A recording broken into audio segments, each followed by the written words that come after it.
नमस्कार।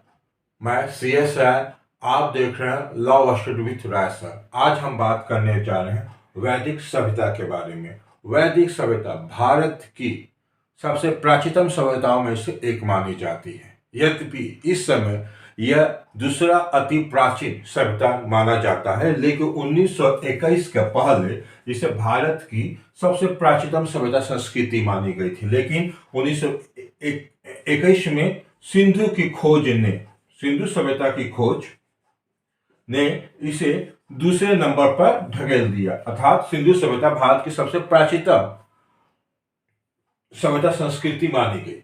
वैदिक सभ्यता जो थी, ये आर्यों की एक सभ्यता थी जो ग्रामीण थी और इनकी भाषा संस्कृत थी। भारत में सभ्यता का विकास अगर देखा जाए तो उल्टे क्रम में हुआ। पहले नगरीय सभ्यता, फिर उसके बाद ग्रामीण सभ्यता। यह अपने आप में अजबुझ पहेली है कि पहले नगरीय फिर ग्रामीण।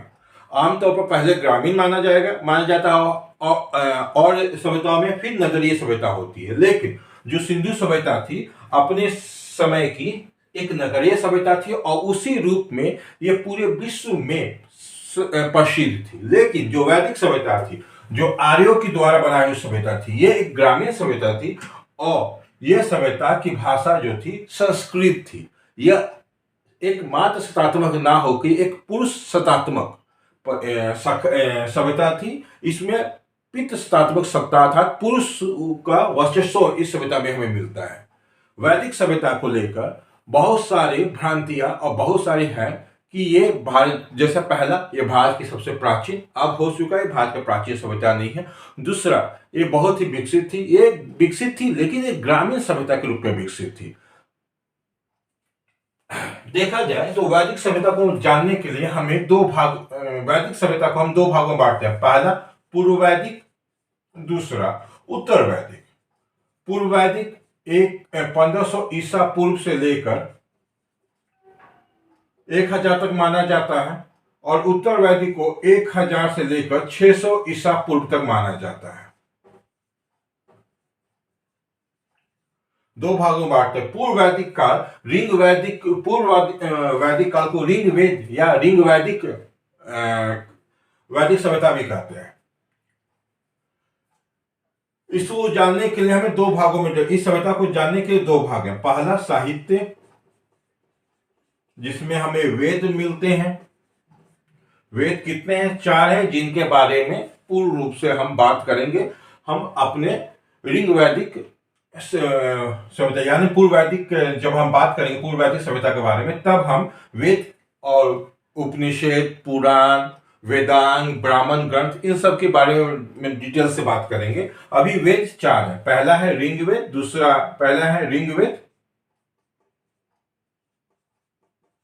दूसरा है यजुर्वेद, तीसरा है सामवेद, चौथा है अथर्ववेद। ये वेद है।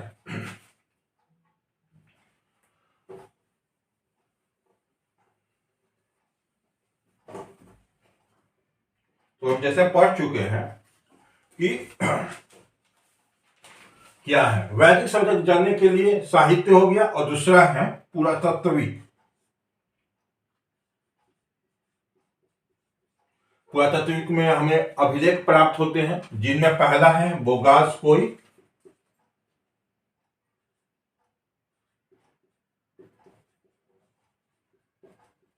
जिसे आमतौर पे मितनी अभिलेख भी कहते हैं। ये क्यों कहते हैं ये बताएंगे। यह 1400 ईसा पूर्व में हमें प्राप्त हुआ था, साइबर तरफ 1400 ईसा पूर्व। और यह अभिलेख 1400 ईसा पूर्व एक समझौते का परिणाम था। यह समझौता किसके बीच हुआ था? यह हित्ती राजा के और मितनी राजा। अब हित्ती राजा कौन थे? हित्ती राजा थे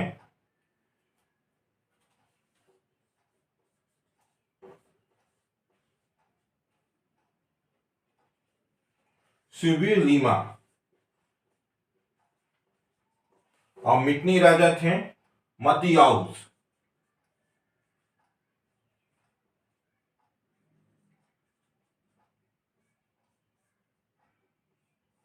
क्या थे? हित्ती राजा थे आपके, और मितनी राजा। हित्ती राजा सुबिउलीमा, और मितू राजा मतऊ उआजा, ये थे मितनी राजा। इन दोनों के समझौते में कौन उपस्थित था? इंद्र उपस्थित थे, वरुण थे, मित्र थे, और नासत्य थे। ये इनके समझौते में साक्ष्य के तौर पर थे, इन्हें गवाह के तौर पे ये चारों भारतीय देवता, आर्य देवता उपलब्ध थे या वहां विद्यमान थे। दूसरा है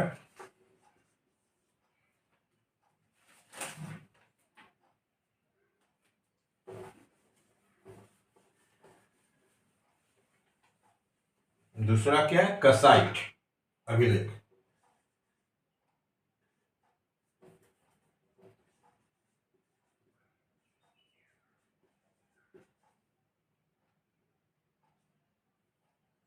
अभिलेख,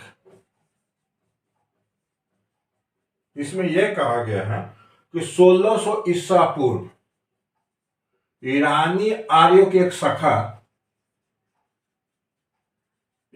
भारत की ओर आई थी। तो इससे यह प्रूफ होता है कि भारत में आर्यों का आगमन हड़प्पा सभ्यता के बाद से ही शुरू हो चुका था, और 1500 ईसा पूर्व आते आते यह सभ्यता पूर्ण रूप से अपने रियल रूप में आ चुकी थी। कुछ लोग कहते हैं कि यह सभ्यता का अवधि क्या था? तो मैक्स मूलर, जिनका हिस्ट्री में नॉलेज क्या है पता नहीं है, लेकिन उनका एक टारगेट था किसी तरह से भारत के लोगों को यह प्रूफ कर दिया जाए कि भारत उनका मदरलैंड नहीं है, यानी उनकी मातृभूमि नहीं है, ये भी अंग्रेजों की तरह बाहर से आए थे। इससे यह होता है कि आपको कोई वस्तु ये बताइए कि आपकी अपनी वस्तु नहीं है, उसके प्रति आपका जो सोच होता है कुछ अलग ही हो जाता है। और एक अपनी वस्तु, जैसे आपका मोबाइल है, इसको जितना आप सहेज के रखेंगे उतना दूसरे के मोबाइल के प्रति भाव नहीं रहेगा। उसी तरह से मैक्स मुलर का सीधा टारगेट था कि भारतीय के दिमाग में भर दिया जाए कि वो भी बाहर से आके बसे हैं, इनकी ये मातृभूमि नहीं है। तो लोगों के दिमाग में ये आ जाएगी कि जब हम मातृभूमि नहीं तो राष्ट्रभक्ति, देशभक्ति थोड़ी सी कम हो जाती है। जिस तरह से हमारे 1962 के बाद कुछ इतिहासकारों की विचारधारा है, उस तरह से हो गई है। उनका नाम भी इसलिए नहीं लिया जा सकता कि जिस तरह से हैरी पॉटर का था कि नाम लेना, जो मेन डेविल था उसका नाम मत लो, उसी तरह से इस विचारधारा का नाम लेने से ही दिन खराब हो जाता है।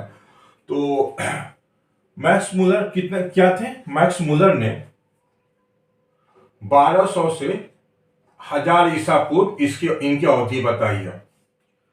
जैकोबी एक यूरोपियन इतिहासकार थे, इन्होंने भी 3000 ईसा पूर्व की अवधि बताई है। तिलक, बाल गंगाधर तिलक को यूं बोल रहे हैं, तिलक जी, जो तिलक जी थे, तिलक जी ने 6000 ईसा पूर्व बताया है। विंटर नीच, ये भी एक तरह का अंग्रेजी थे, इन्होंने 2500 से 2000 ईसा पूर्व बताया। लेकिन आमतौर पर अब माना जाता है, एक मान्य जो तिथि मानी की कोशिश की गई वो है 1500 से 1000 ईसा पूर्व।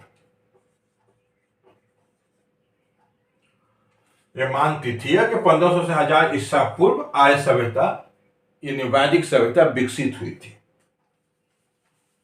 अब इनके निवास स्थान पर भी थोड़ा मतभेद है कि कहां इनका मूल निवास स्थान था और ये क्या था। तो ये आप देखें तो आर्य भारत में सबसे पहले पंजाब, अफगानिस्तान और बलूचिस्तान में ही आके बसे। आर्य का जो सबसे पहले बसने का साक्ष्य है वो पंजाब, सिंध, पंजाब हुआ, अफगानिस्तान में, पंजाब अफगानिस्तान में ही आर्य सबसे पहले भारत में आके बसे थे, ऐसे साक्ष्य प्राप्त होते हैं। इसमें भी देखें कि क्या है, तो जो मैक्स मूलर है वे बोले हैं कि यह मध्य एशिया से है।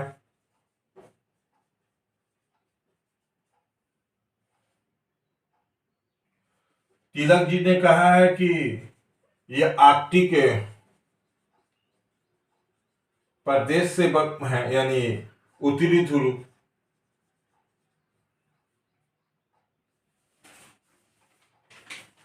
जोन्स साहब ने इन्हें यूरोप का मूल निवासी स्थान माना है। स्वामी दयानंद सरस्वती जी ने इन्हें तिब्बत का मूल निवासी बताया है। और डीएस त्रिवेदी साहब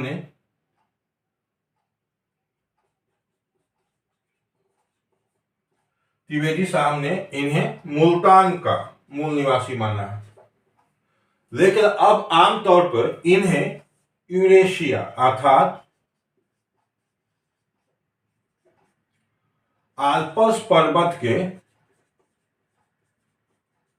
पूर्वी क्षेत्र का निवासी माना जा रहा है, मूल निवास स्थान माना जा रहा है। जो आर्यों की सभ्यता संस्कृति थी, इतने विवादक होने की कि मूल निवास कब आए कब गए के बावजूद भी भारतीय सभ्यता संस्कृति में या भारतीयता से महत्वपूर्ण योगदान दिए हैं। कारण एक ये भी है, या मेरी अगर अनुसार किया जाए तो आर्य सभ्यता यानी वैदिक सभ्यता हड़प्पा सभ्यता के एक उत्तरकालीन रूप हम बोल सकते हैं, क्योंकि हड़प्पा सभ्यता संस्कृति में कुछ और चीजें उत्तर वैदिक काल में भी कुछ चीजें हमें वैदिक काल में भी मिलती हैं, तो कह सकते हैं ये बात। लेकिन आमतौर पर सिंधु सभ्यता एक अलग सभ्यता है और आर्य वैदिक सभ्यता एक अलग सभ्यता है। वैदिक सभ्यता ग्रामीण होते हुए भी यह सभ्यता अपने समय में बहुत ही विकसित सभ्यता थी। यहाँ के लोगों की भाषा यद्यपि संस्कृत थी, पुरुष शासनात्मक या पितृसत्तात्मक था, फिर भी यहाँ महिलाएं को बहुत ही अधिकार दिया गया था। ऋग वैदिक काल में यह समाज बहुत ही उन्नतिशील समाज था और खुले विचारों का समाज था। यह प्रतीत होता है इसके ग्रंथ किताब साहित्य से देखकर। तो अगले वीडियो में हम पूर्व वैदिक काल, पहला पार्ट पूर्व वैदिक काल 1500 से 1000 ईसा पूर्व, उसके बारे में अध्ययन करेंगे और बहुत सारी चीजें उसमें नई नई आपको मिलेगी। तब तक के लिए देखते रहिए, सब्सक्राइब कीजिए, लाइक कीजिए।